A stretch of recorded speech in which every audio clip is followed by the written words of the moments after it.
Welcome to On Health with Houston Methodist. I'm Zach Moore. I'm a photographer and editor here, and I'm also a longtime podcaster. I'm Katie McCallum, former researcher turned health writer, mostly writing for our blogs. And Katie, do you fuel up before a workout? Fuel up. I'm guessing you're asking me if I eat before a workout? Yeah, human fuel. Yeah. Food, drink. You know, I don't. Okay. Now, I know the internet would tell me that there's probably a lot of stuff I should be doing before a workout, and that is probably one of them. I know of pre-workout. I don't like to eat before a workout because I get in my head about how the whole point of my workout is to make it so that I can have like queso later or something and not feel bad about it. So taking in calories before a workout has always just stressed me out. I know I'm probably wrong about that. How about you, Zach? Well, I am not a breakfast person. So I'm a person that can get up and, not really eat or drink anything for a little bit. I'll look forward to lunch, right? That's sometimes how I'm like that too. See it, right? But I've also found if I am going to stick to any sort of regularity with my exercise, I need to go in the morning. Because if I do it first thing, it's done. I feel accomplished. I always feel better, right? Yeah. But if I say, I'll go later this afternoon or this evening, not going to happen. It's the first thing that falls off my schedule. You get too busy. You're tired. The day you don't want to do it anyways. Gets away from me. Yeah. So with those two things in mind, right? If I'm going to not eat anything or drink anything in the morning, but if I'm going to go exercise in the morning, those are incompatible. Because I remember when I first started trying to do this, I would go to like a workout class in the morning, and one of the first ones I was just spent. Like I had to step aside because I felt like I felt nauseous. Yeah. So what's going on? I talked to the trainer there, and they're like, "Well, did you eat anything today?" I was like, "No." They're like, "Well, you need to do that." So I started adopting like, okay, look, if I'm going to do this, I got to eat at least a cup of yogurt or a piece of fruit or something like that. A whole fruit. One piece of fruit is probably not going to do the job for you. If it's cut, a piece of fruit. Right. Yeah, got you. But my inclination is like yours. I don't need to eat or drink anything, but I found that I have to. Yeah, I think if I were working out in the morning, I think I would kind of have to do what you're talking about right now. It's why I avoid working out in the morning. I think my workouts never feel good, probably because I am underfueled. So lots of questions here, Zach. Lots of questions. Who has answers for us today, Katie? So we talked to Amanda Beaver. She's a registered dietitian here at Houston Methodist, and indeed had a lot of information to share with us on this. So I see a ton of stuff online about how to fuel for exercise, protein shakes, electrolyte beverages. I'm curious to kick this off by asking you, what are the most common misconceptions that you see and you wish you could like stop people and be like, hey, listen up? Definitely. So there are a lot of these out there. One of the biggest ones that I would say that I'm encountering nowadays with the popular electrolyte supplements is that everybody who works out needs an electrolyte supplement. You don't. Okay. Another really big one is that everybody must eat within 30 to 60 minutes of finishing a workout. And we can get into tons of detail on that later. But that's another myth. And then one of the biggest ones is I think ignoring carbs and what they do for us for exercise, both pre-exercise and post-exercise and during as well. Okay.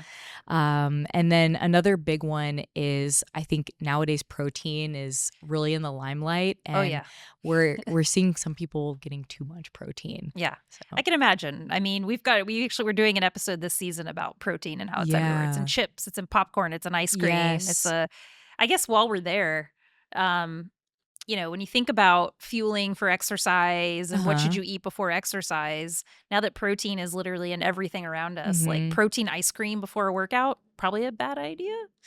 Yeah. So one of the common misconceptions with exercise is protein both before and after. And I think that for my people who are more weightlifters, people who are doing more resistance training, it's not necessarily a bad thing to do a snack that has a little bit of protein in it before your workout. You can definitely get away with that.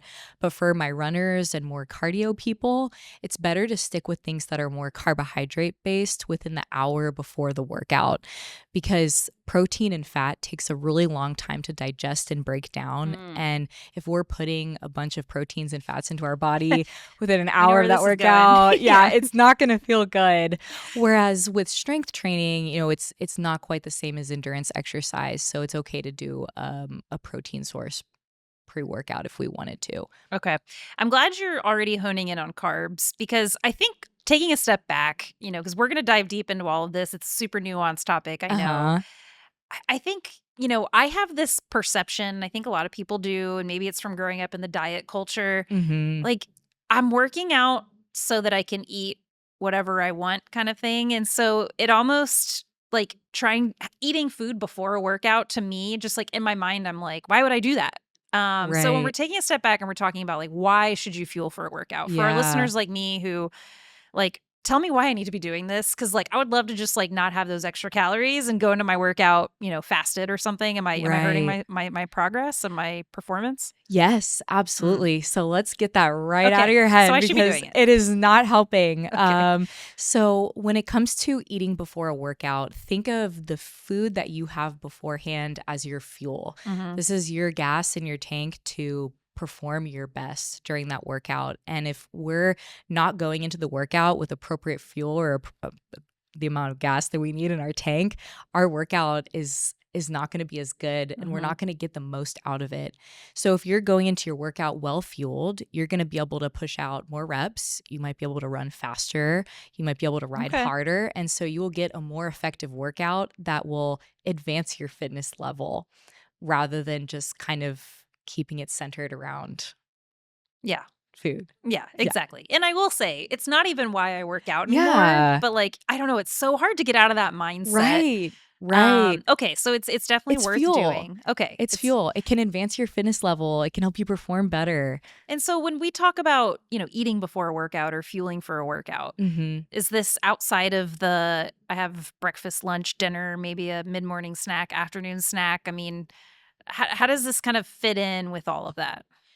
Yeah. So with exercise, our meal timing and our snack timing can really help us out or hinder us. Okay. So to kind of break it down and start from the very top, ideally we don't recommend working out fasted.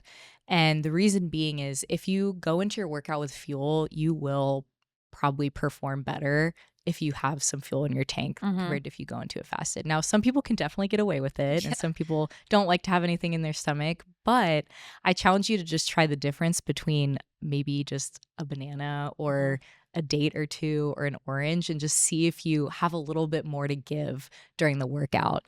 And the second reason is, especially for women, if we go into a workout fasted, we're going to experience a higher cortisol release, and Oh. it could potentially even be disruptive to our hormones, estrogen, progesterone, if we're not going into the workout fueled. And then for both men and women, if we're under fueling and working out, we can get a depression in our immunity. It can suppress our immunity. Okay. I maybe have been doing this all wrong, it sounds like. Okay. I pretty much go into every workout fasted. Pre-workout fuel. Okay. You have my attention. How do I know? I don't know which question should come first, but I'm going to ask this one first. How do you know if you're not fueling enough? So let's say, you think you think you're working out close to enough time after breakfast, but like, how do you know if like, what are the signs that like, whoa, that was an underfueled workout? Yeah. So you're going to feel like you're lagging a little bit. You're going to feel like maybe your legs are a little heavy, feel a little bit more fatigued during your workout. And I think that it's easier to know how this feels if you have a really well-fueled workout to contrast it to. Okay. But I think it's That's a good point. long term when we're chronically not feeling well before our workouts and overtraining, we can start to see things like elevated heart rate. If you track your HRV on like some kind of fitness tracker, a lower HRV, it can also manifest as poor sleep and irritability, and even gut issues like constipation. So those are kind of some of the earlier warning signs beyond just feeling fatigued and slow during your workout.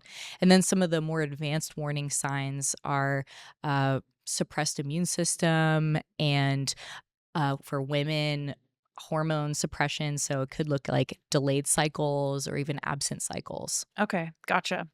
Okay. So then I guess the next question that makes the most sense is, how does someone fuel before a workout? Like, what are the parameters here? Like timing, does timing matter? I heard you mention like an orange, a date, or a banana. So already like none of those are workout supplements. Like pre-workout didn't seem to be on that list. So like what does fueling for a workout look like to you in like the simplest explanation? Yeah. So I would say it's going to depend on what time of day you work out. And if you're somebody that likes to work out first thing, I would say try to at least have something with a little bit of carbs. So maybe give me like about 30 grams of carbs at least. And let's see if it helps you feel a little bit better. So it's like, is that a banana? Yeah.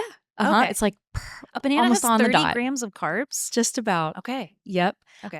It could also be like a handful of grapes. Okay. It could be a handful of pretzels, which will have some electrolytes. It could be some cereal that's maybe a little lower fiber, not too crazy on the fiber. Or 2 dates or 2 cutie or 2 oranges. So all of those are going to give you about 30 grams of carbs to give you some fuel for your workout. But let's say that you have a little more time before you work out. Maybe you have an hour pre-workout. That's when you can do something a little bit more complex. So that's when incorporating some protein before your workout you have time to kind of digest it beforehand. So you could do yogurt with some fruit on it, or yogurt with some granola on it, or toast with maybe some peanut butter. Is there a benefit to doing one versus the other of like the pieces of fruit versus trying to get a little bit of that like heavier meal longer before?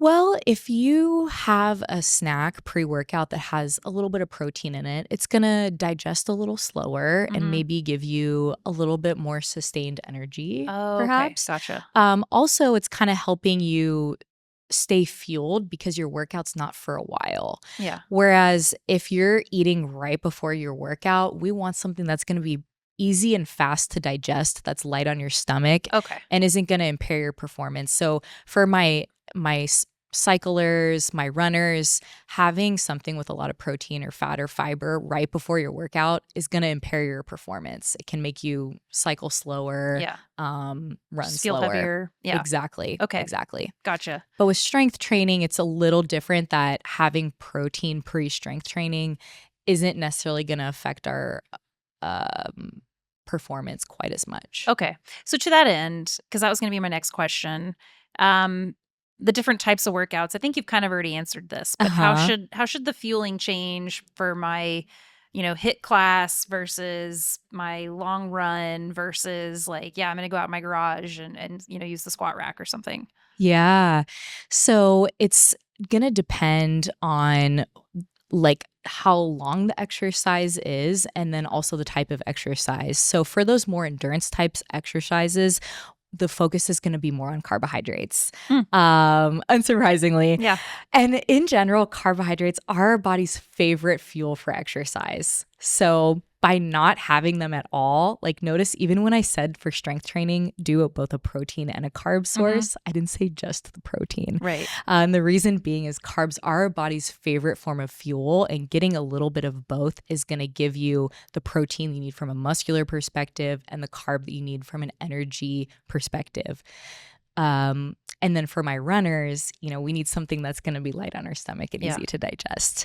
I guess now that you're saying this, it's making me wonder if I don't have fuel, like, is it going somewhere else for fuel? Or, like, do we know, like, if I'm going in fasted, is it going to start breaking down the wrong things? It can. It can. So it kind of depends how fueled you are. So our body stores carbohydrates in the form of glycogen in our liver and our muscles. And so our body, if we haven't had any fuel, or maybe we ate our meal 4 hours ago, it's going to draw on those glycogen stores to give us fuel for our workout and give us energy. But if you run out of glycogen, that's where we get that hitting the wall term. And I think runners tend to experience this more often just because it's so intensive, and typically runners are often going for really long times. When we run out of glycogen, we're going to feel sluggish, slow, heavy, weak.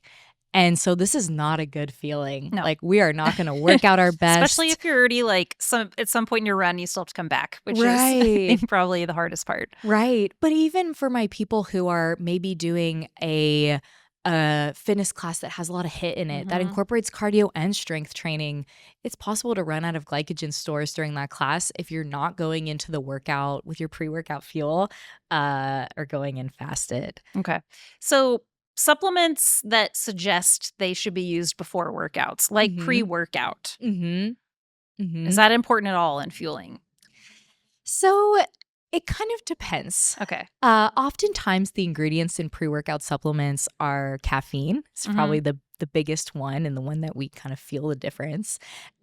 Typically, they'll also have some B vitamins.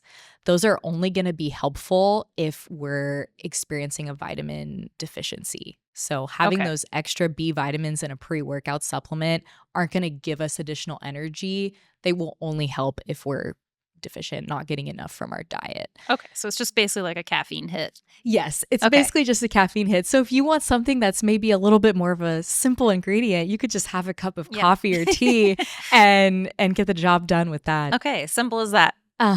Some of them will have a little bit of creatine or maybe branched chain amino acids or other amino acids. And, those I think are kind of a whole other conversation. They can have their benefits. But the main thing that's helping with energy during a workout is the caffeine. Okay. And for those of us who are doing evening or afternoon workouts, I would recommend avoiding a pre-workout supplement just because it does take our body a while to process and eliminate caffeine from our body. So having that pre-workout, after work could definitely impair your sleep quality, I probably few wouldn't hours sleep later. at all. Yeah. Exactly. Exactly. Some of us are aware of that, but I think some of us are in denial about our sensitivity to caffeine. Yeah, gotcha. Okay, these are good tips because I think I'm more of like the chaotic person in terms of my workout routine of like, I don't know when I'm going to work out. Like I didn't squeeze it in over lunch, so I'm going to try to do it right after work. So like this, I can have 2 cuties and be ready to go is kind of what it sounds like. Okay, cool. So to kind of talk a little bit about, I guess, meals and timing your meals with your workout. If you have a heavy meal, let's say you went to brunch and you're super full, I would give it 4 hours or so to digest if it was a really big meal.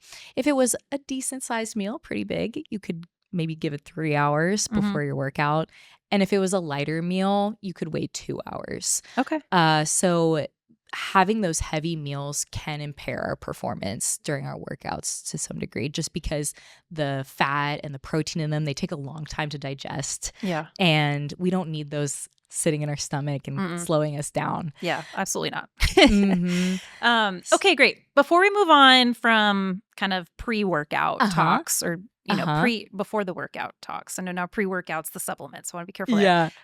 Before we move on, anything else you want to say as far as fueling before a workout, before we move on to what to do after, which I think is probably incredibly nuanced and a lot to talk about? Yeah, I think we were pretty comprehensive, but I think this is the one that people usually neglect is the pre-workout fueling. Yeah, I definitely do. Right. Yeah. Like post-workout, we all know, it's really important to get your protein post-workout, but we're not really thinking about the pre-workout fueling. And we might not be getting the most out of our workout that we could be getting if we aren't getting that pre-workout fuel. No, it's really helpful. And it's good for it's good for me to hear, and I'm sure it's good for a lot of our listeners to hear because I literally will be like, oh, this was such a horrible workout. I wonder why. But I'm, there's lots of factors that I'm sure can feed into that. But this one seems really simple to fix so that I know it's not that. Like, no, I entered this workout fueled. Like, what else could it be? Things like that. So seems like a very simple thing to address. Yeah. If you feel like your workouts aren't like doing it for you. Sure. Okay, cool. All right. Post-workout. I know we've touched on this. Protein. It's like all we hear about. I think the thing I hear the most is like you need to eat protein 30 minutes after a workout. What's your realistic picture that you paint of what you should eat and what your diet should look like after an exercise session? Yeah. So this is where it gets nuanced, like you said. And early on in our conversation, you asked me about the biggest workout myths. And one of them is that you absolutely need your protein within 30 to 60 minutes of finishing a workout. Now, do I still think that's kind of generally a good idea? Yes. But there's a few scenarios in which it might not be as critical as we think. So one of those are if we are well fueled before our workout, that post-workout fuel isn't quite as critical because we're going in well fueled. But let's say on the other side of that spectrum, you're going in poorly fueled, your day was chaotic, you had to just go straight into that class or that run or whatever it was. That post-workout fuel is going to be a little extra important if your pre-workout wasn't on point. Okay. And so what do you want post-workout fuel to look like? Yeah. So for that, I usually recommend a combination of a protein source and a carb. Okay. And the reason being is both play vital functions. And I think so often in popular media, we just think of the protein part being the only one we need, or really the important one. Yeah. But carbs can play a very important supporting role. So the protein is important from a muscle recovery perspective, and also maintaining, building new muscle, repairing our muscle. Whereas the carbohydrates, what they do is they refuel our glycogen stores that we expended during the workout. They also refuel the energy that we burned, from the workout. But the one that I think is so cool as a dietitian is that they have a protein sparing effect. And I think this is maybe for a lot of us, a lot of people listening, this is maybe, it's the piece that's been missing, perhaps. Because I'm like, as soon as you said it, okay, go ahead. Yeah, it's so cool. So basically, carbs help our body utilize protein for all of those important functions I just mentioned. The muscle, protein, maintenance, repair, synthesis. And carbs help our body use that protein for those functions. Whereas if we're just having a protein source post-workout, some of that protein is going to be used to refuel our energy reserves that we expended during the workout. So think of carbs having this sparing effect. They help protein be used for what we want it to be used for. Well, you want it to be the whole reason you worked out. Yeah. Exactly. Okay, gotcha. Exactly. So try the combination. And I think also another benefit of this is they tend to help you feel a little fuller too. A big complaint that we get with anybody who's exercising a lot is just feeling hungry all the time. Yeah. But instead of doing just your protein shake post-workout, maybe try pairing it with a banana, or maybe try having a yogurt with some granola on top, even if it has some sugar in it, right? Or maybe some fruit on top, and see if that helps you feel fuller, but it's also going to give you that benefit where the carbs will have that protein sparing effect. Gotcha. I guess as you're talking, I'm wondering, how do I work all this into my diet? I don't want to say diet, my nutrition plan as it is, right? Because now we're kind of adding some extra pieces of food, right? And things do I need to be worried? I hate to get to this thing of calorie counting. It's not really. Do I need to be taking smaller lunches now, smaller dinners, or is it just kind of spreading it out and this is my snack instead? Or I'm not sure if any of that's making sense. No, but I think it's I mean, it's a really good point, because I think a lot of us, a lot of people's introduction to the fitness space is, kind of maybe related to weight and stuff like that. Okay, I think that's where I'm coming from. It's kind of your entry and also into diet it. culture too. You know, that's another one. Elephant in the room. So when it comes to, we're talking about adding these different things to our diet, it doesn't have to necessarily be this whole other snack. You could time your workout so you then go into your meal afterwards. Okay.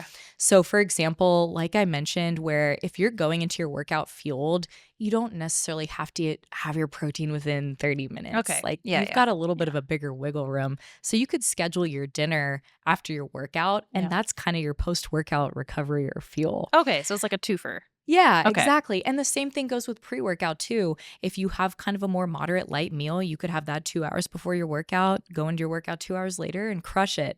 If you had your meal 4 hours before or 3 hours before, that's where having that maybe a little date or two for some gas in the tank might give you a little extra energy. But you can make meals your pre and post fueling if they're kind of spaced appropriately. Gotcha.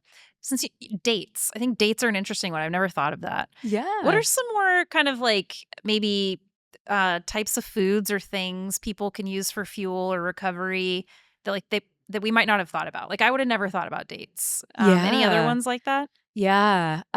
So for I'm putting you on the spot, sorry. Oh, no, this is a great question. I think for pre-workout, fueling, I mentioned pretzels as a good one. It'll give Mhm. you some electrolytes too from the salt that's on them.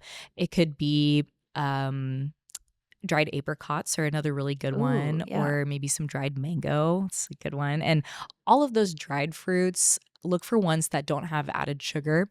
Sometimes they have a lot, I've They noticed. can, Yeah. they can. I mean, my runners who are doing tons and tons of miles don't really Yeah. have to worry about it. Right. You might You're probably need gonna the go, yeah, yeah, you probably exactly. kind of need those extra carbs Yeah. anyways. But for the rest of us, Yeah. look for ones with that don't have any added sugar, but they can be really portable and easy because they're shelf stable. And then for post workout, one thing that I'm really loving right now is all the drinkable yogurts on the market. Whoa, I don't even know if I've noticed that. Yeah, there's a lot now Like that Go-Gurt style? they're in little bottles, Okay. almost like a protein shake, Okay. but they have more in common with yogurt Mhm. than a protein shake, I would say. So Hmm. what I love about them is that they tend to have a more simple ingredient list, and they have more in common with like a whole food than maybe one of those protein shakes that have like a whole laundry list of Yeah. ingredients and Or like the protein chips and stuff. I guess that was gonna be yes. another question I have. Like if we're Yes. looking for simple things, like because the protein chips probably have carbs and protein, but They like do, but they're yeah. processed, and like is that really the right answer?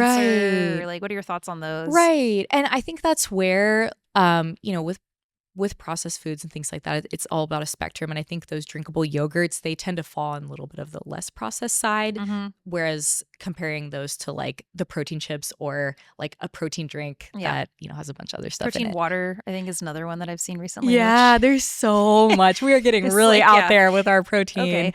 Yeah. But no. yeah, you like those are a really good one. And then there's so many yogurts now too. And all of those are kind of whole, more minimally processed foods, right? Which is the goal. And some other good post workout fuel. There's the ultra filtered milks nowadays that are kind of the higher protein milks. We talked about this a while ago, and you're the one who got me on the ultra filtered milk, and now it's all I'll drink. Cool, Yeah. cool. Yeah, they can be really useful. Yeah. And they're not bad either.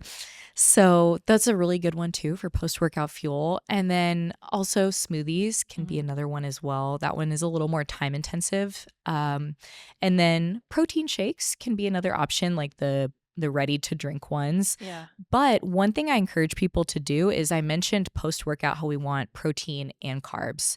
So check the label on whatever you're eating, whether it's the yogurt cup, the drinkable yogurt, the protein shake, and see if it has any carbs in it. Because nowadays, a lot of them have basically none. Okay. And if it's very low carb, have it with one of those fruits that I mentioned. And that's going to give you that protein sparing effect, right? And help you get the most out of your post-workout recovery. Okay, I love that. Another post-workout question, Mhm. rehydrating, electrolyte drinks. I'll put in a plug. We did a podcast on this a long time ago, so people should go listen to that. But in like your 30, 60-second kind of summary, when does somebody need that electrolyte beverage after a workout? Yeah. Okay. So this one is kind of tough because when you look at the electrolyte drinks on the market, the amount of sodium and potassium varies so widely. Okay. Some of them are 1,000, won't name brand names, but some of them are really high and some of them are really low, like only 140. So that's a really big difference. Yeah. And so for somebody that isn't doing a lot of sweating, but maybe you want a little bit of flavored water, I would go for more of the ones that are lower on the sodium side. Whereas my people who are heavily sweating, like you're doing runs or you're maybe doing CrossFit in a place with no AC. Or in Houston in the summer. Or in Houston. Yeah, exactly. Exactly. Or if you're doing one of those hot classes and you're just sweating bullets, that could be a time where maybe you pick an electrolyte drink that has a little bit more sodium in it, a little bit more potassium in it. So I would say flip the label over and look at how many electrolytes are in it and use that to help you decide which one to pick. Another consideration too is for those of us who eat out a lot and, maybe eat a lot, more processed foods in our diet, you're getting a lot of salt from those. You might not necessarily need an electrolyte drink because you're getting it from your food. Right. It's coming in your next meal. Exactly. Exactly. And that kind of speaks also to like we can get our electrolytes, our protein, our carbs from our meal. We can just time our meal after our workout and get all that stuff as a part of our meal. It doesn't have to be an electrolyte drink, a protein shake, Another electrolyte drink question. I wanted to get your take on this because I saw it recently and I've been like saving this to ask you. Okay. Some of them have really like a ton of added sugar. Like I was at a coffee shop the other day and they had an electrolyte drink and it's like literally just looks very healthy. I turned it over, it had 50 grams of sugar in the bottle. Wow. So like what is the I know they're going to have some added sugar. So what's your like if I'm looking at labels, speaking of looking at the labels. What's like kind of your max added sugar where you're like this has gone out of the realm of helpful to like getting towards that's too much? Yeah. It's kind of a tough question. Okay. So typically what we say when we're working with patients is if it's over 10, it's typically considered high. But I think that there's going to be a lot of listeners that might be like, oh, even 10 is pretty high. Yeah. So one thing I think is another consideration too is if you're really getting a intense workout in, those carbs, those sugars that are in that electrolyte drink might not be the worst thing in the world. Okay. They're gonna count as a carb to help with that protein sparing. Okay. They can give you fuel during the workout or even pre-workout to help you have more energy for it. This is a very nuanced question then. Okay. Yeah. All so right. I would say if you're not all bad necessarily. Not all bad, but for my people who are maybe just doing a little Pilates class or maybe you're doing your walk, you might pick one that's lower in added sugars or maybe even free of added sugars. So I would say do one that's higher if you're a runner, a cyclist, or really doing a ton at your workout. Pick one that's much lower or has none if you're not really getting a super intense workout. Okay, so I think that's probably all the questions that I had. Anything that I haven't asked about that you want to touch on, especially for the people out there like me who kind of came into this maybe not ever having fueled for a workout, and anything else you want to leave us with? Yeah. I think one of the biggest things that we can't have a conversation about nutrition and exercise and leave out is something called REDS. And this is a newer terminology that historically we would use something called the female athletic triad. And that's basically a phenomenon where we're underfueling and it impacts our bone health. But we've learned that energy deficiency or relative energy deficiency, that's what REDS stands for, can happen to men too. It's not just women. So what REDS is basically where we have these gaps in our fueling where our body doesn't have enough energy availability and we start to see some negative health effects from that. So that's where we can get that suppression in our immunity or maybe a weakening of our bones where we're more predisposed to stress fractures or other injuries. And it can also look like hormonal impacts as well. So a really big one for women is if we're seeing longer cycles where we're having extra long cycles or even an absent cycle, that's a sign that our body isn't able to produce the hormones that it needs to because we're experiencing this relative energy deficiency syndrome. And so I think a lot of women are kind of like, oh, lighter periods, my period's gone, it's fine. That's great. But yeah, right. We're like, it's a good thing. Yeah. It's not a good thing. It's not a good thing. It has huge impacts on our heart health, our bone health, even our brain health. And so this is something that we really want to correct because from a hormonal perspective, it's not good for us. And it's something that I think a lot of us don't really talk about. And it's definitely worth talking about. I've never heard about this, so I'm glad we're talking about it. Yeah. Had I known this sooner, I wish I would have known this sooner, I guess is what I would say. I've not really fueled properly, as I think we've heard throughout this episode. I've not been fueling properly, but like for a long time now. So yeah, no, that's super important to know. Yeah. Interesting. Okay. I think fueling for our workouts can also not only do they help us feel better, they help us feel better during our workout, they help us feel better after our workout, they help us have more energy, but they help us get the most out of our workout too.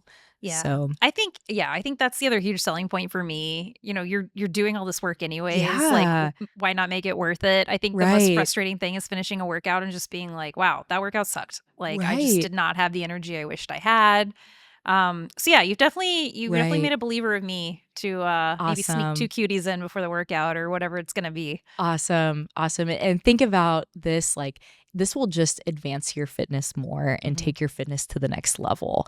And I think, we definitely work with people sometimes where we're adding these things in and we see body composition improvements and improvements in our performance and energy and sleep. And so it can be so powerful. Okay, cool. Well, thanks for sharing all this today. I'm really glad that we had you on to talk about this topic. This is awesome. Yay. Okay. Well, thank you so much for having me. So, Katie, after your conversation with Amanda, are you going to adjust your pre and post workout routines? Yeah, I'm definitely going to adjust my pre-workout routine to involve a banana or something like that. Yeah. I don't think I'm ever going to get to the point where my routine is so scheduled enough that I can have that sort of more complex meal that she mentioned an hour before. Right. Mine will always remain very chaotic, but I like the idea of 30 minutes before have a banana or something like that. A couple dates. I thought that was an interesting tidbit. So yes, I will be trying to do that. I liked pretzels, by the way. I was like, oh, pretzels? Yeah, exactly. I never equated pretzels with exercise and working out, but now I will. All the things she mentioned were very tasty. So that's good for me.